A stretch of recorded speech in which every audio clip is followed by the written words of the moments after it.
listening to Hooked on Startups, where every week you'll hear from some of the most talented, inspiring, and successful entrepreneurs who shared their real-life stories, how they overcame challenges and failures, and how they mastered success. Get ready for some of the best business tips, tricks and tactics, and some frank, unscripted discussions. Here's your host, Matthew Sullivan. So on Hooked on Startups today, I am delighted beyond words to have Tina Sharkey with me. Tina, welcome to Hooked on Startups. Oh, thank you so much for having me. I can't tell you how excited I am to be here and what a fan I am of what you're doing and the areas that you are diving into in our industry and the awesome people that you have. It's such a privilege to be included in that community. Thank you very much. And see, the major challenge for me right now is to sort of get across in less than an hour, all the amazing things that you've done. So, I mean, right now you're the founder or the co-founder and chief executive of Brandless, which is this fantastic idea. But just in case people don't know, you're an entrepreneur, you're an advisor, you're an investor. There are pages and pages of stuff about you on Wikipedia.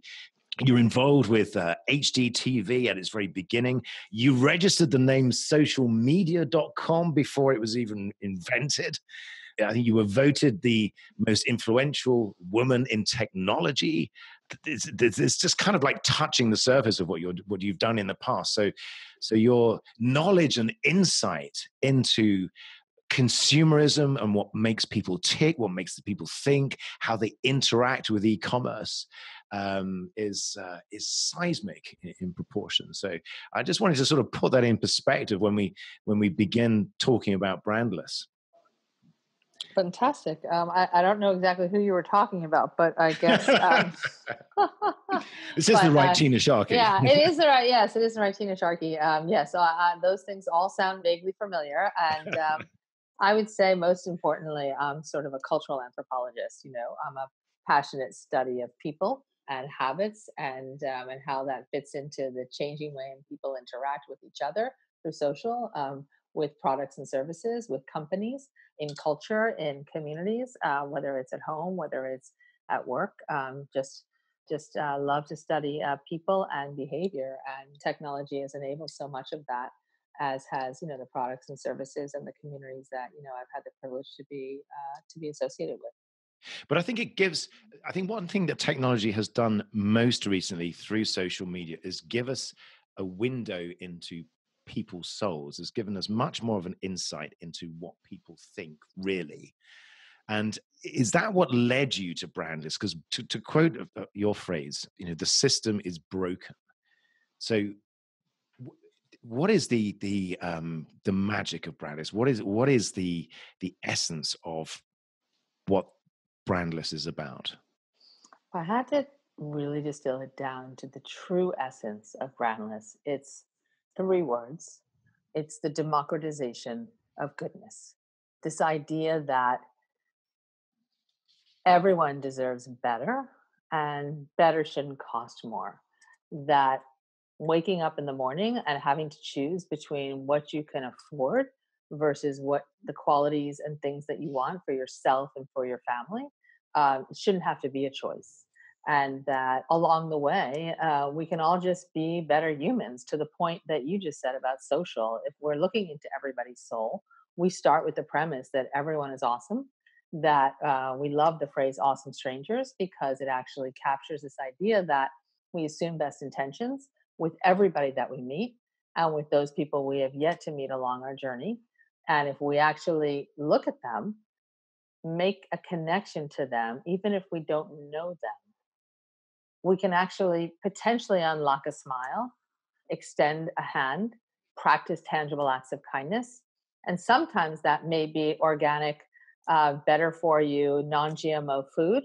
And sometimes that may be doing community service together, or having a shared experience, or sharing a story, or sharing a narrative, or more importantly, finding ways to turn all of the cameras around to tell their stories. So the essence of Brandless, when we talk about democratizing goodness, is really about people, putting people first and assuming best intentions.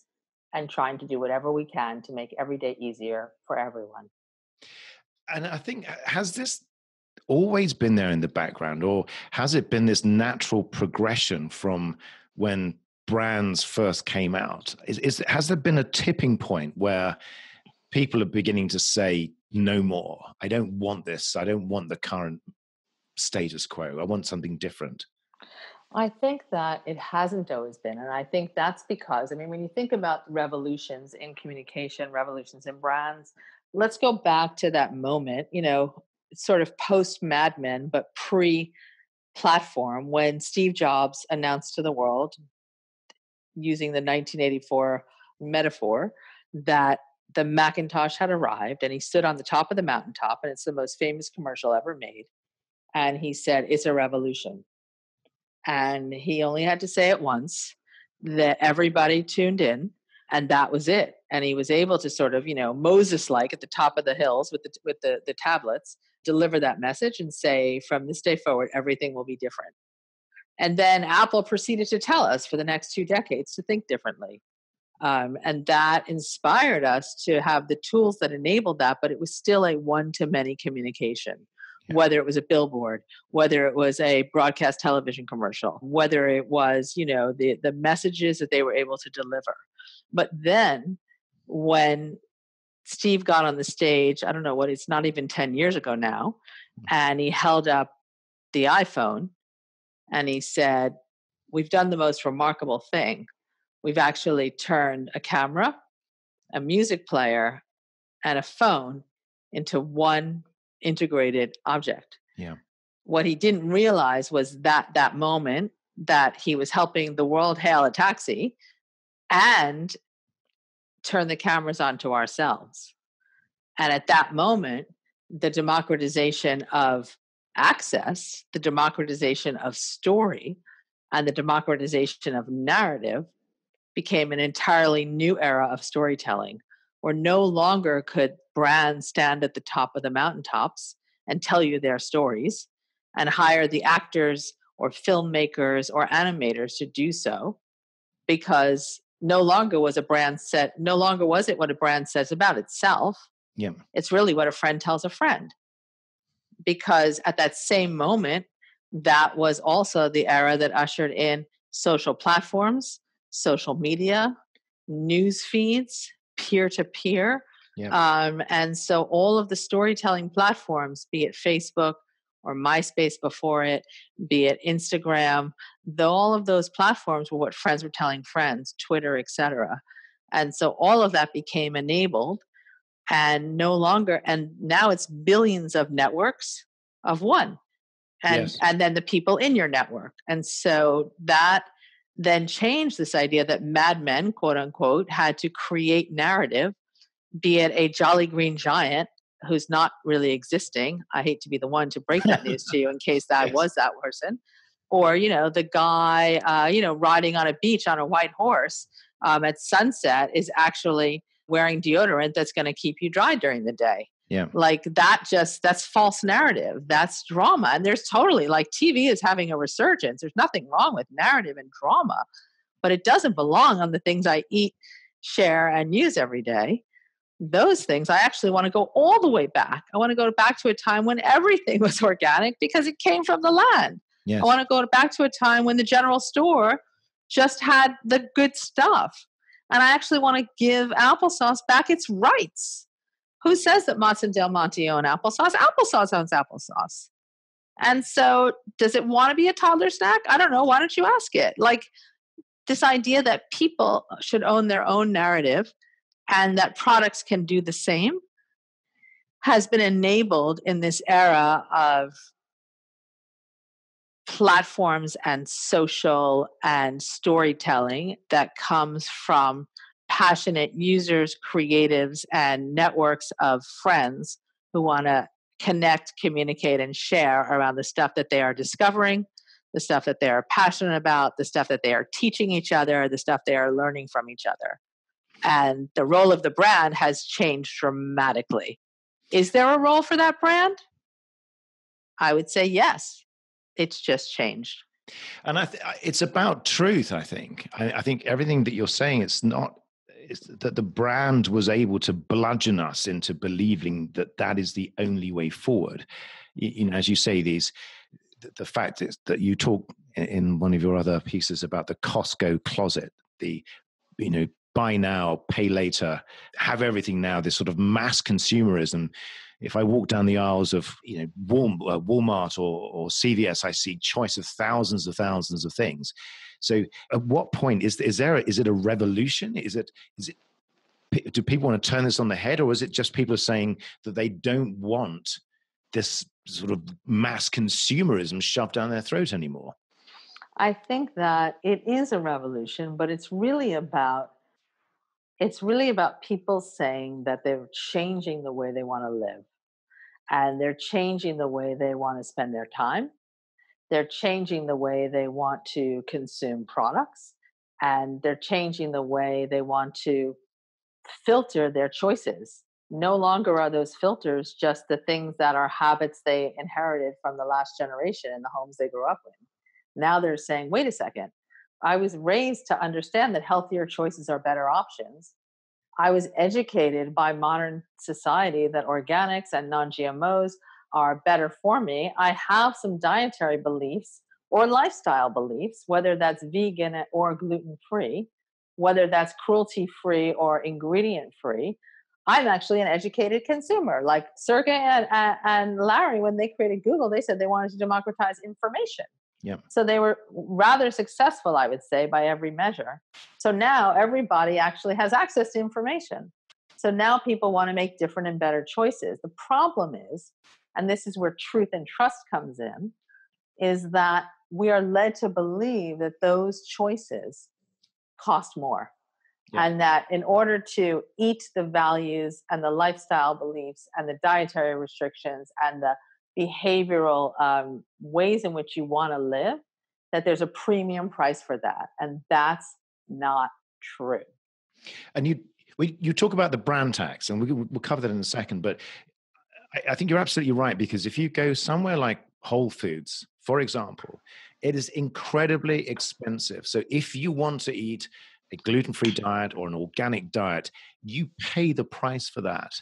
And is there a groundswell of anger that we have been misled, that has become, where this information has become available to us because of the ubiquity of social media?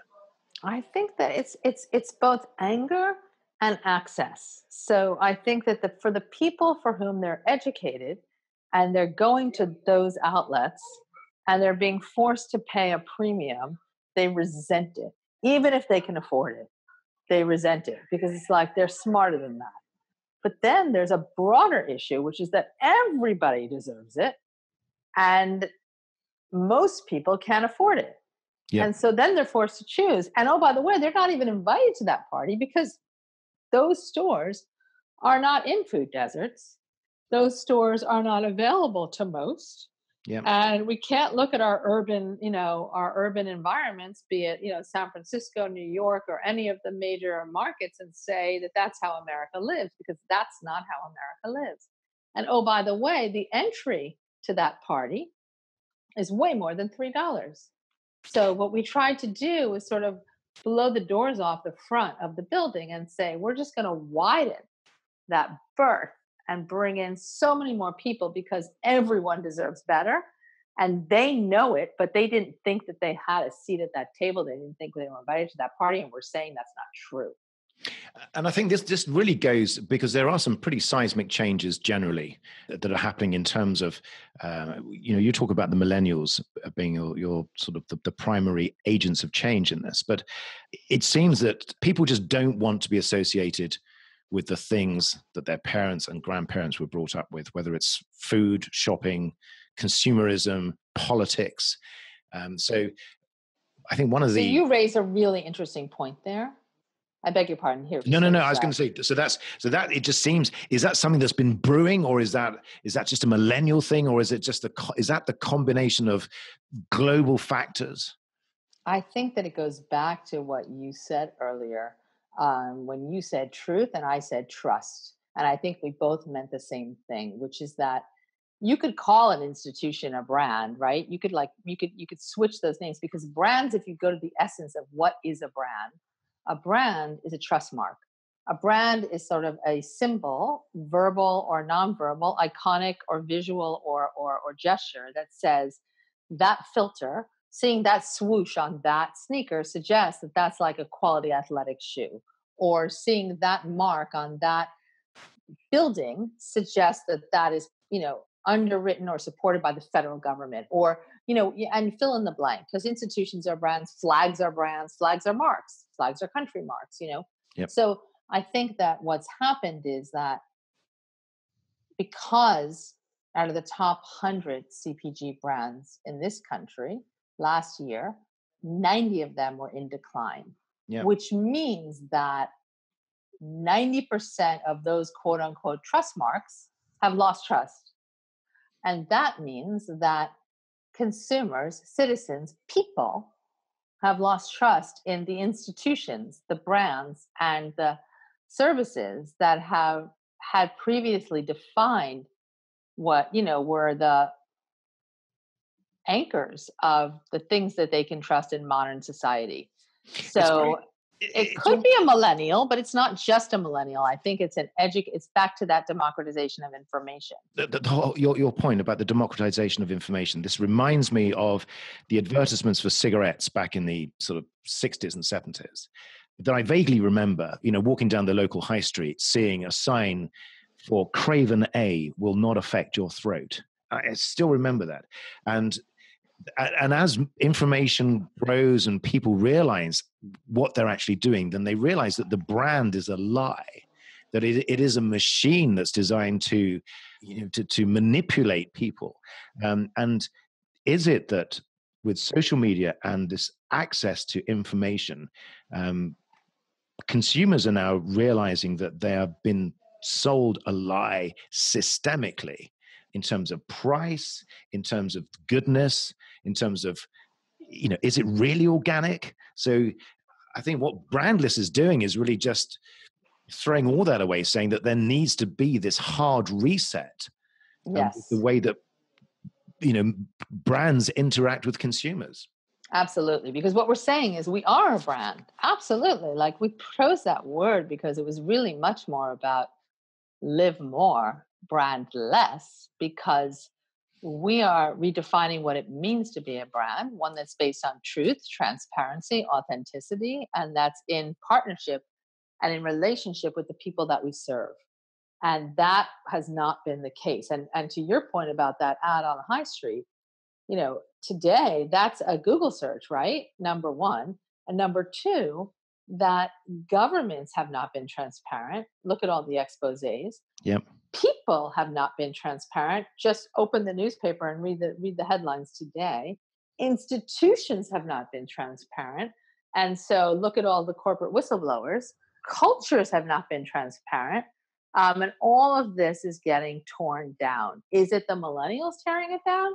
I don't think it's necessarily the millennials that are tearing down. They just have the ability to play the long game. They're saying, okay, we can burn it down to the ashes because we're playing the long game, and we can rebuild it. We can rebuild it in a way that is based on our values. We want to be buying things from companies that we believe in. We want to be buying from companies that walk their walk. We want to be buying from companies that represent our values. And we don't want to buy into a false narrative, because we actually have our own story to tell. So what Brandless, when we say fill in the white space, what we mean by that is, far be it for us to tell you how coffee should make you feel in the morning. Why don't you tell us? Far be it for us to tell you, like, we'll give you some recipes because that's fun. But if you've got some hacks or you have a better way to think about that, please do. I mean, we just launched our clean beauty line, but like, one of our favorite beauty posts was from the beauty blogger who took our organic coconut oil and mixed it with our organic brown sugar and made an exfoliant, a lip exfoliant. And that's not even, we didn't even think to put that in the beauty line. And then we dropped it in there afterwards. We're like, that's a great idea. Like, thank you. So it's like we're in co-creation with the people that are using our products. We heard them, and we agree that if you use the just what matters philosophy in everything that you do, In the beauty category, that philosophy was about being rid of the 400 ingredients you kind of don't want in your beauty products. And that means phthalates and sulfates and parabens. It also means cruelty free. You want your beauty products to be created in the same way you want to live the values of your life. Now, that's not the case for olive oil. Olive oil, you actually want an organic olive oil. And so that's a different filter because that's a different category. And so we're not creating brand promise that comes from an agency high on the hilltops. We're actually doing it in co-creation with the people that we're building this stuff for. And it's about the consumer not being a consumer with a capital C. It's about the consumer being a person who has the right to take your products, and you're giving them the channel to say, I really enjoyed your product. I've used it in this way. So there's that, it's a horrible expression, but there's that feedback loop. So you're building a community, there's conversation, which is completely different to the way that normal brands push information and push aspiration to us. Exactly. And so, the feedback loop, it's not a terrible word, because I think what's been enabled by these platforms, by the iOS operating systems, by the fact that your mobile phone is not a phone, that's probably the least you'll ever do with it. It's actually a cursor in the real world. So if you imagine it as a cursor in the real world, then wait, I'm here. I'm present and accounted for by everybody's systems. So therefore, I have a voice. And oh, by the way, not only does my voice matter, but my people, the crowd, the stars, the votes, they're with me. So can you imagine going to a hotel today or booking one that you hadn't read the review on? Yeah. I mean, that would be why would you do that? Are you really going to read the brochure? I don't even know if that's a word. And so the reviews, the crowd is, firstly, you have a voice, and then the crowd is there to help you. And I think in one of your TEDx lectures, you talk about the 4-star life. Yes. Which is not, as you say, living in the 4 seasons in Delhi, for example. But it's precisely using that as a filter and using that as an information filter to actually say, those who've gone here before us, what did they think? What can I learn from them? And so it's a brand is not only what a friend tells a friend, but a friend is listening to an awesome stranger because they trust the crowd, because that wisdom of the crowd is actually going to help them filter the way they want to read and review things. That's not for everybody, but that's for a lot of people. And so it's the combination of all that. It's like the crowd against the madmen. Who's going to win that? Yeah, and the issue is the challenge, or the naysayers would say this is a publicity stunt. This is it's a gimmick, as it were. Forgive me, but I think it's just so much deeper and more sort of fundamental than that. So how are the big brands reacting to this? How are they competing? How are they trying to move you to one side so that they can keep on business as usual? I the only thing I can say to that is, I don't know, you'll have to ask them. Because, we're an early stage startup, that's lacking sleep and trying to move as fast as we can. And we've only been live to the world for 14 weeks. So I don't know, other than the fact that we just, every day, we don't focus on what they're saying. We're listening to the people in our community, and we're trying to do everything we can to go faster, to do more, and to reach more people. And not only is it about our products, but it is about the environment and the communities that we all live in. Because, in the last recent weeks, the horrific natural disasters of, hurricanes and storms and displacements. And as I sit here and talk to you, 40 miles north of my seat, my neighbors in my community is burning. Yeah. And so, we need to figure out, how do we walk that walk too?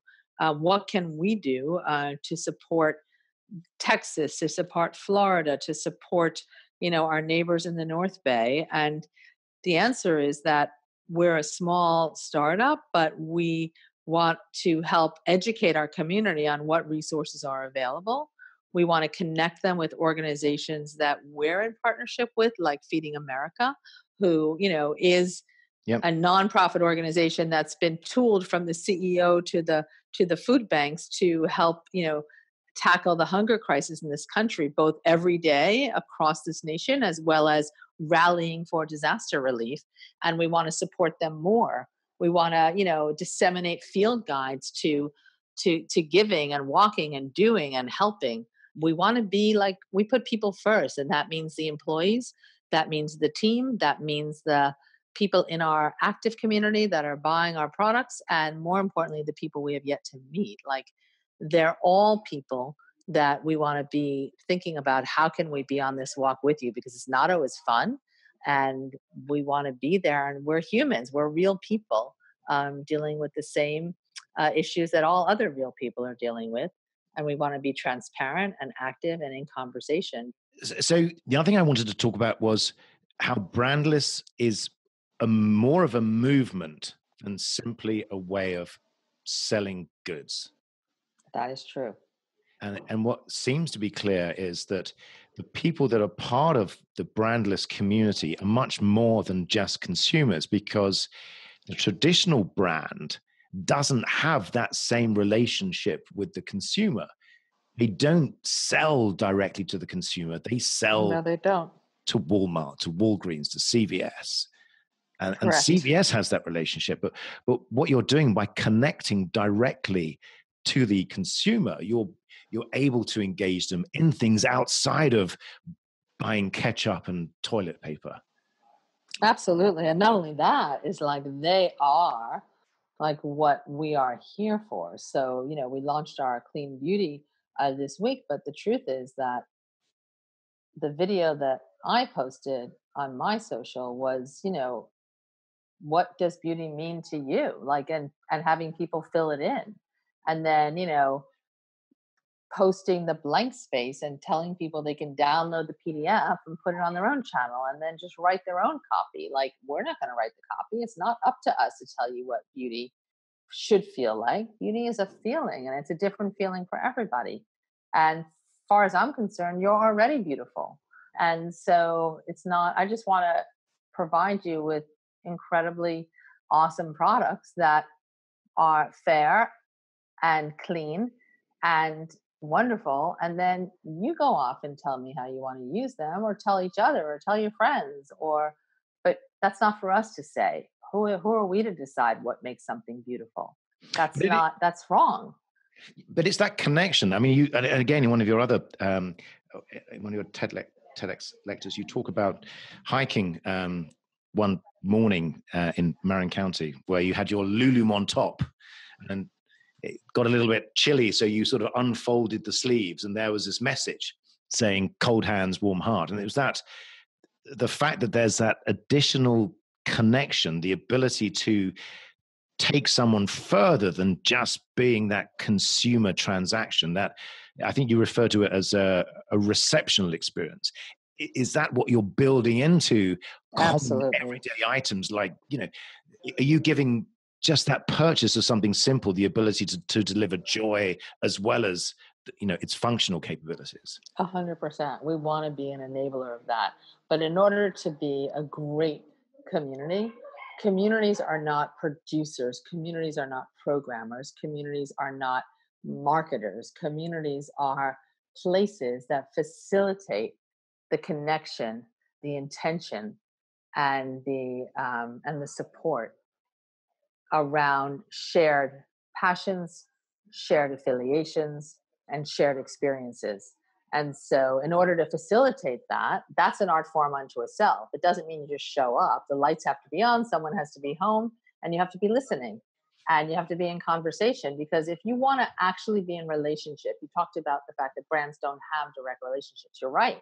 But if you want to be in one, and you really want to put people first, then you have to act like somebody that people want to be in a relationship with, which means you have to be vulnerable, you have to be transparent, you have to be honest, you have to be caring, you have to be thoughtful, you have to be empathic.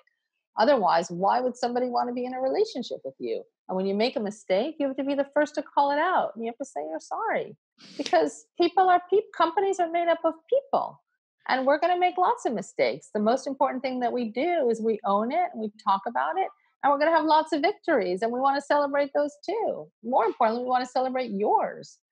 And I think that's right, because what you're doing, even though it's actually counterintuitive, because even though the brand is brandless, what you're doing is you're potentially exposing yourself to everything, because you're saying we will be vulnerable, transparent, and everything we do, we're doing for the benefit of our collective community. That's a real challenge, because you're not hiding behind a brand. You're raw. You're open to to everything. It's not like you're like the honest brand, for example, where we say we're honest, but we can hide behind some of this. Or you are truly vulnerable by saying that you're involving the community this way. So doesn't being vulnerable make it more real? Well, that's what I mean. It's a massive challenge. It almost feels cowardly now to try and hide behind a brand and a jolly green giant that apparently doesn't exist. I'll have to check that out. I'm quite new. I promise you, but you tell me what you find, because if he does, I would love to meet him. Apparently, I think he lives with Santa Claus. Oh my God, that's very funny. I hope no kids are listening. I don't want to be responsible for bursting that bubble. But so it must be incredibly exciting, because you've got distribution points of presence, East Coast, West Coast, you're in 42 states. You have 200 products, which is now growing to 300. You're about to launch a particular, it's like a beauty range. So what are you launching next week? So first of all, we are in 48 states. Oh, there you are. And so we're shipping to all of the contiguous United States. So 48 states within the continental US. And we launched our beauty line yesterday. Wonderful. And that was just beyond exciting, because when you think about the things you reach for every day, shampoos, conditioner, shave gel, body wash, body lotion, facial lotion, those are all the things you reach for. And so we know that given our Just What Matters commitment to everything that we do, we wanted to launch them in a completely clean way, rid of the ingredients you don't want in those products. And so we rolled out our beauty collection. And then from there, we also rolled out over the last, let's say 2 weeks, our nutritional and wellness collection. And then over the last 3 weeks, we launched our tree-free toilet paper and facial tissues. And we launched our organic cotton balls and cotton rounds. So when you think broadly across the things that, you reach for every day, that you use in your life, and you apply that now at Brandless, and if you're a woman and you are wanting to use organic feminine hygiene, we launched that too. Yeah. So now it's like a holistic collection across beauty, personal care, and then more broadly wellness, where you have nutritionals, you have facial lotion, you have body wash, you have shampoo, you have conditioner, you have lip balm, but then you also have tissues and these other pieces. And everything that I just described, absolutely everything, is $3. And in some cases, it's 2 for $3. So in the case of lip balm or facial tissue, you'll get 2 of those for $3. And I can tell you the overriding feeling that I get is one of relief when I hear, because I'm just imagining now going to Costco to buy a razor, and there are, I can't tell you how many different types of razors packaged in different ways. I want to buy some shaving cream, so I've got to buy 40 gallons of shaving cream.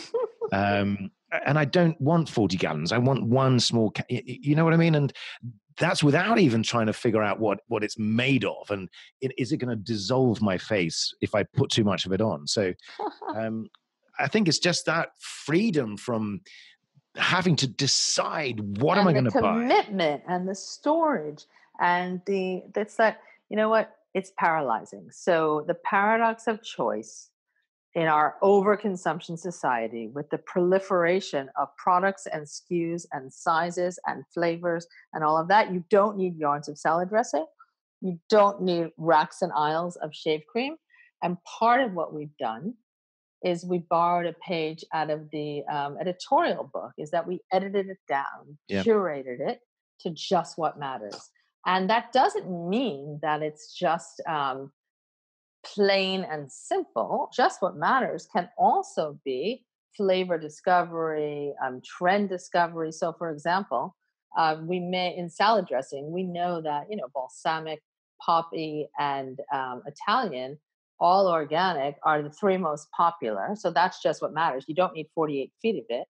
But the sesame ginger dressing is phenomenal, and it's a new flavor that's becoming much more mainstream that we're exposing you to. So when it comes to ketchup, it's one organic ketchup. But when it comes to snacks, there's such newness and interesting discovery, and we're able to provide that because we know that the elastic consumption and the idea of sharing it with others is something that you might want to do, and you might not want to do that with your mouthwash. Although I love our mouthwash, it has essential peppermint oil in it, and so I actually have bought many bottles to give to friends. But that's just me. But what sort of feedback are you getting? Because you've been operating for an incredibly short space of time, and you've achieved amazing things in 14 weeks. But is the feedback how do people feel when they unpack their extra virgin olive oil and realize that this is the best olive oil they've tasted? That it's $3 when they're half expecting it to be a product that's slightly lower quality. Yes, I think the organic, they're amazed. I would say if I had to summarize it in 2 words, it would be thank you. Which comes back to this idea of creating joy. That Yes. And is there going to be a backlash? Is there going to be the Brandless army who will be rebelling against Procter and Gamble, tearing down the ramparts of industry?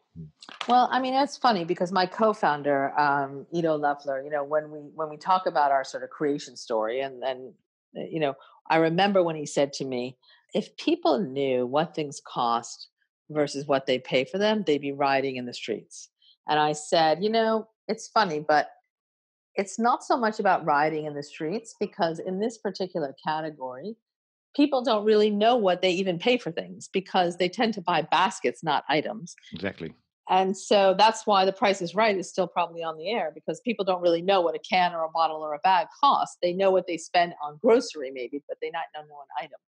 But rather than thinking about Occupy CPG, like Occupy Wall Street or Occupy anything else, what if we were to take the absolute inverse to that problem and provide a solution, provide a platform, provide a place that unlocked joy, didn't incite anger.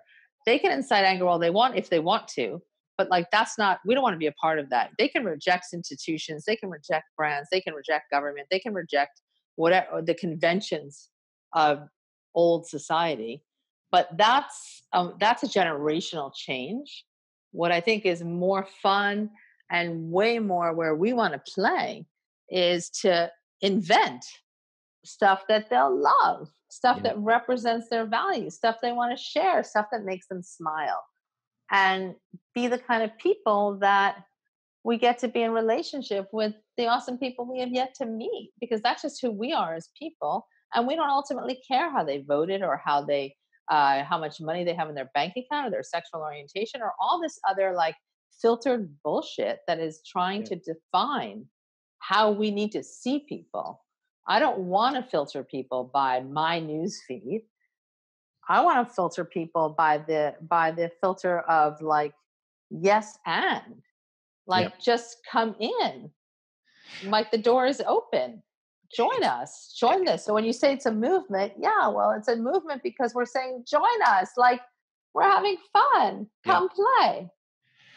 And this, I cannot think of any other parallel. I think that there are other brands that have tried to manipulate words to create the image that they are doing something different, when in fact it's really just the emperor's new clothes, as it were. But this is an entirely different approach, and I think it is the shape of things to come. And funnily enough, there are all sorts of parallels with what's happening with things like the blockchain and how institutions are being broken down and decentralized. So this whole concept that these brand icons what they actually really represented was, was lies, obfuscation, big pharma, big business, people lining other people's pockets. And I think that's what's being broken down as well. Yeah. I mean, when you talk about blockchain, I mean, isn't blockchain the democratization of currency, the democratization of of exchanges, right? Like the secure platform that is crowdsourced and crowd held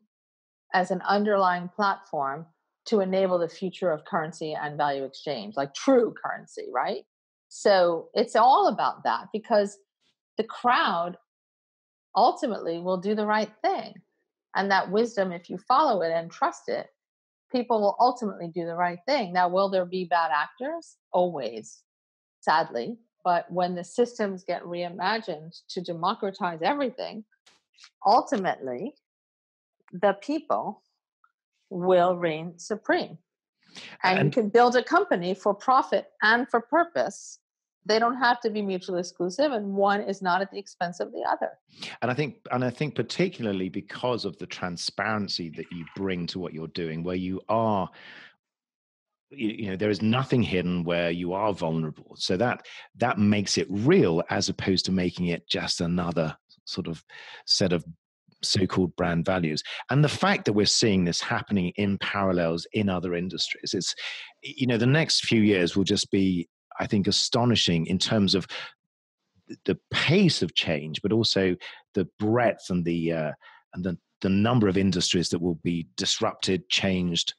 So if I was running one of the big brands, I would be, scratching around, really worried about, how I'm going to grab a consumer share in the next 5 years. Well, luckily you're not doing that. That's right. Yes. Clearly, I chose this path on purpose, knowing full well that in the future. This path. But I think now would be a great time, Tina, if I was to submit you to my rapid fire questionnaire. I should have read your rapid fire questionnaire before I let you submit me to it, but because you did send it, but I was naive and distracted by the horrors of the North Bay. So bear with me while I bear with you. That's right. Or I could just ask them, and we could cut out the bad bits in the edits. Okay. Any way you want.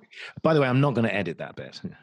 But anyway, here they are. They're I'm just going to hit you with them. The first question is, what is your favorite word? Awesome. And what is your least favorite word? Cat. Cat. You know what? I agree with you entirely. And number 3, what are you most excited about right now? The human spirit. Fantastic. And what turns you off right now? Negativity. And what sound or noise do you love? I love the sound of a baby sleeping. Yes. And what sound or noise do you hate? Horns beeping with road rage drivers. The anger behind the anger behind the anger behind the horn. And my next question is, what is your favorite curse word? Fuck. Do you know, I wish, in the same way that you'd registered socialmedia.com ahead of everyone else, I wish I'd invented the word fuck and somehow trademarked it. I always, at some point I would like to understand the psychology of why that word just works. I think it's the primordial molecule. I think everything is made of that. But anyway, my next question, what profession other than your own would you like to attempt? Like that I might do it? I'd say stand-up comedy. Brilliant. And what profession would you not like to attempt? Government agency. Oh dear, yeah. You do feel sorry for them. They're up against it. And my last question is, if heaven exists, what would you like to hear God say when you arrive at the pearly gates? Your mom's been waiting for you. Oh, fantastic. That's brilliant. Tina, I can't begin to thank you. How do people get hold of you? How do they find out more about what you're doing? How do they get hold of Brandless? How do they become part of what is going to be the biggest change agent that I think we're going to see in our lifetimes? Well, firstly, they can follow me at Tina Sharkey on Twitter or at Tina Sharkey on Instagram.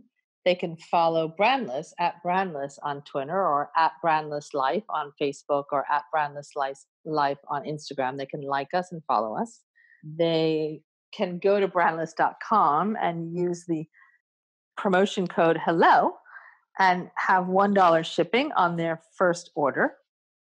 And they can join us. We think we're onto something, and we would love it if they would come play along. I think you are. And it's been such a pleasure having you on, Tina. Thank you so much. And I really look forward to following your progress. And I can tell you... I have to meet you. When are you in San Francisco? You have to come to the lab. We should do a Facebook Live with you. That would be too much fun. We'll get Julia and a bunch of folks. That'd be great. I can tell you my next order, Amazon delete. I can tell you that.